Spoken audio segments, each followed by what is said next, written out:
my population presentation is on people with disabilities. It might surprise some people to learn that more than 1 in 4 adults in the United States report having a disability, and that older adults report a higher prevalence of 43.9% for people over the age of 65. That's pretty significant. And there's many types of disabilities, not only physical, but you'll see that there's invisible disabilities that are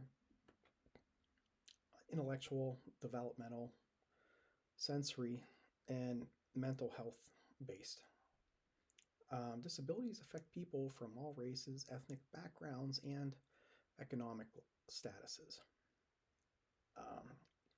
Because of some of the barriers in life, you'll see that disabled people tend to have lower employment rates and higher poverty levels. Some of the barriers that disabled people face are limited access to affordability in terms of health care and a lack of disability competent care. For example, when I was on unemployment, I could not get Medicaid to help me with any of my issues because I made too much money per month. And you do run into some other problems too, because a lot of offices just don't understand the different disabilities or conditions and how their comorbidities intersect with other comorbidities. And it makes it really hard to find a provider who can help you. The economic hardship would be that there are more unemployed people who are disabled. There's a lot of workplace discrimination. And the positions available to people with disabilities who don't have an education typically pay lower wages. You'll find there's a lot of social stigma and exclusion as well. There's a lot of biases, stereotypes, and the systemic discrimination, but there's a lot of unconscious bias too in people who mean to do well. You have housing and transportation issues where people in wheelchairs and who are unemployed and on fixed incomes sometimes can't afford to live in areas where there's public transportation to help them get to their appointments. Or sometimes the public transportation doesn't have an accommodation to accept their wheelchair, and they have to wait for another bus. And then when we talk about the legal and policy gaps, with the loss of DEI, diversity, equity, and inclusion, through executive orders recently, that impacts the ADA in several different ways. And you'll find that there's more intersectionality between those two that could be explored. Key challenges and barriers and risks. Well, we have mental health trauma. There is a higher abuse of neglect and institutionalization due to people just not understanding some of the disabilities. And in some cases, the patients are neglected or the individuals are neglected because staff and other professionals and just they don't understand how to work with these people, which really is a shame. We have education barriers. Not only are there gaps in special education and formulating IEP plans, sometimes there's the lack of accommodations simply because nobody realizes what's available out there. When I started my undergraduate degree in the 90s, I didn't know that I could file for reasonable accommodations with my university to help me. Fast forward, working in healthcare for 19 years and having some of my own issues, I found out that I could file for reasonable accommodations with Penn West to help me through the program and to protect my grade point average, because sometimes I can't do things as efficiently as other people. With the healthcare disparities, not only do we have higher rates of chronic illness, and difficulty accessing care. But some doctors will play gatekeeper because they don't listen to their patients or believe them or understand how these comorbidities actually feed off of one another. And this can delay patients getting the care they need or the diagnoses they need.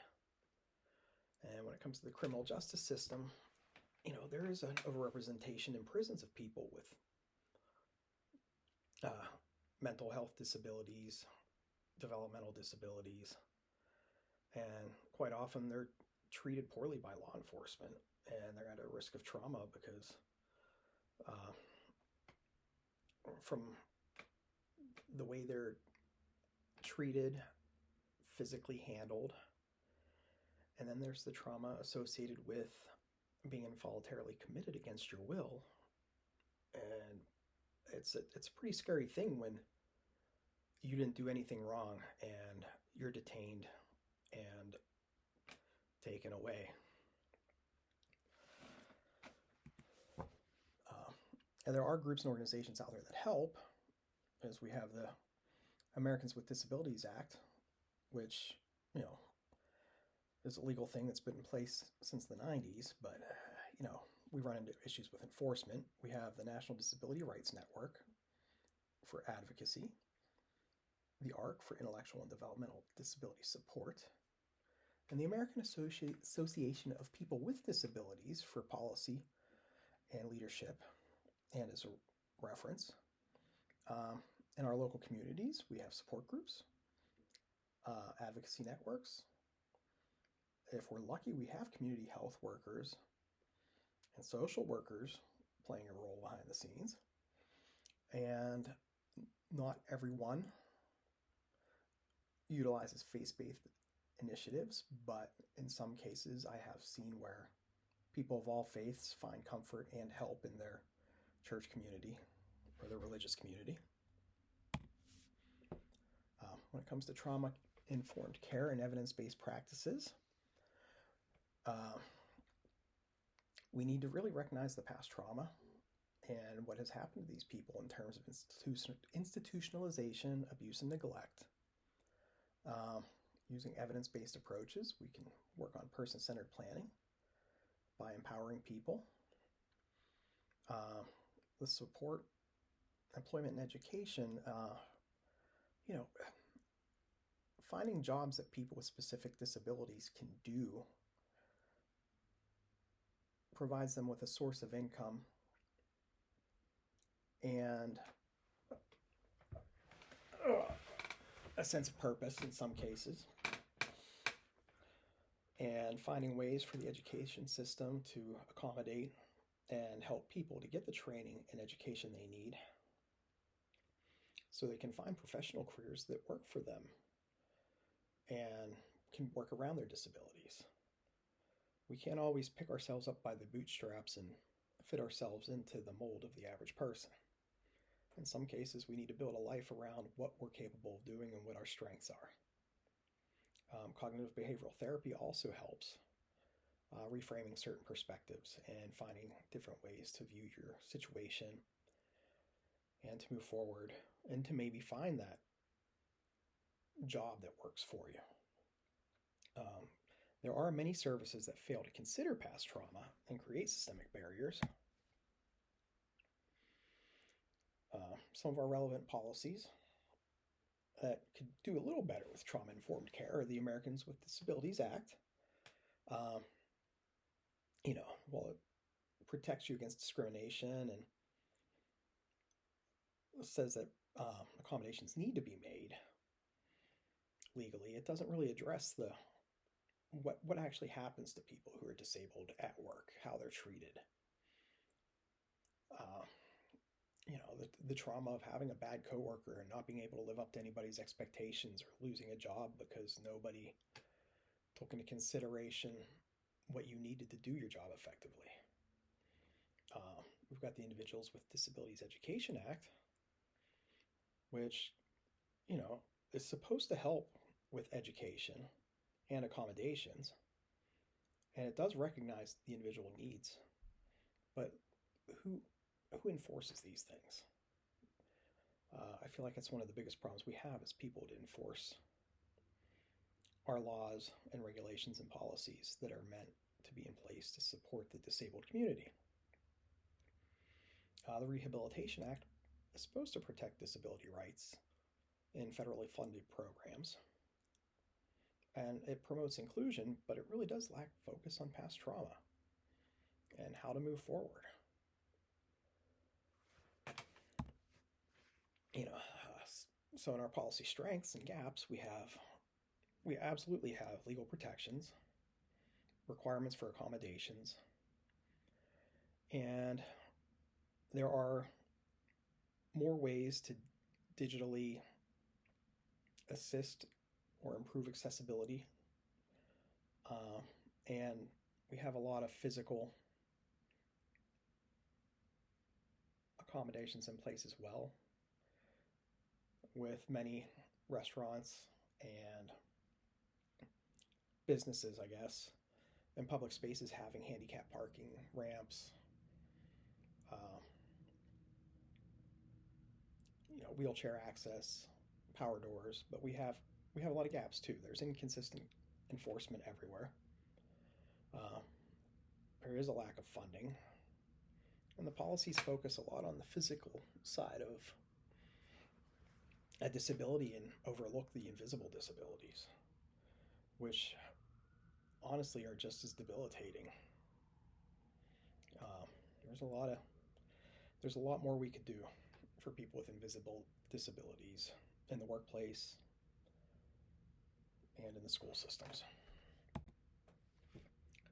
Some recommendations would be to expand the trauma-informed approach. Uh,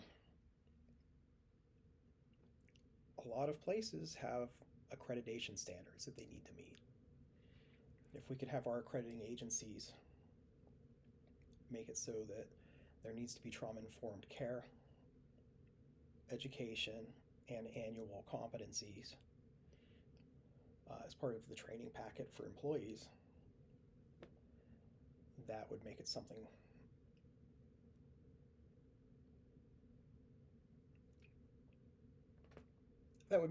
that the leadership in these areas would focus on.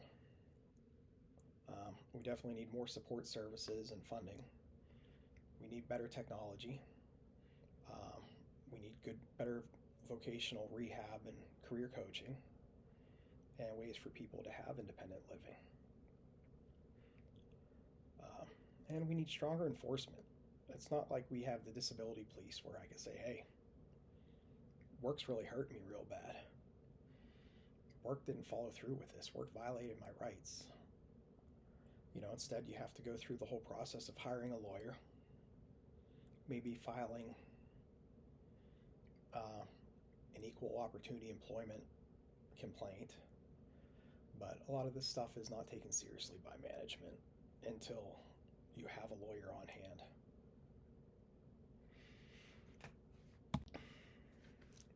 Some of the conclusions and takeaways I'd like to share with you: people with disabilities do face significant barriers in healthcare, education, and employment.